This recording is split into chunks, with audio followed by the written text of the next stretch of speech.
You don't need a five-figure saw to make fine furniture. I'm busting that myth today. I took a humble budget saw, made a few smart tweaks, and turned it into a precision machine that can crank out heirloom-worthy cuts. First, the before. I ran some test rips and crosscuts. The edges, burn marks, taper little washboard ridges, classic out-of-calibration vibes. Now imagine that same saw dialed in so tight you're dry-fitting joinery with a grin. Let's make it happen. Step 1. Square the blade to the table. Unplug the saw. Raise the blade all the way up. I set a reliable engineer's square against the blade, avoiding the teeth, and checked for light.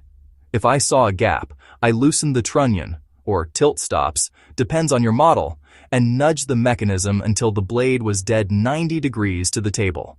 Lock it down. Recheck. Fence alignment. Parallel is everything. I measured from the miter slot to the fence at the front and back. If the back was wider, that's how you get burning and kickback risk. I adjusted the fence rails so the fence was perfectly parallel, within a few thousandths if you can. Many fences have set screws for this. Miter gauge magic. Your crosscuts live or die here. I used a drafting triangle against the blade and set the miter gauge to true 90.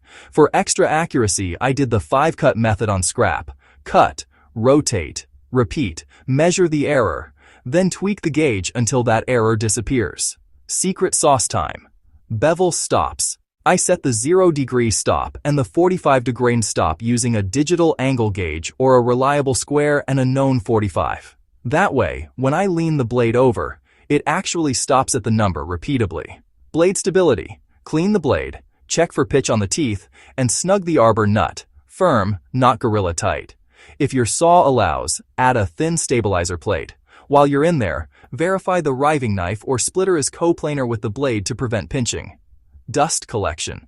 It's not just health. Dust in the cut increases friction and wandering.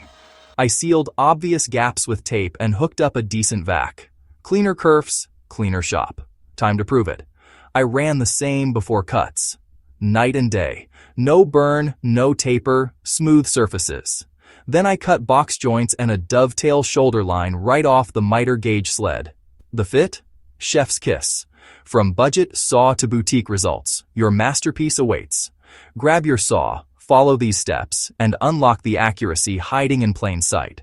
Build the piece you've been sketching in your head. Drop your calibrated saw wins in the comments and subscribe for more woodworking wisdom. Let's make something incredible from humble tools.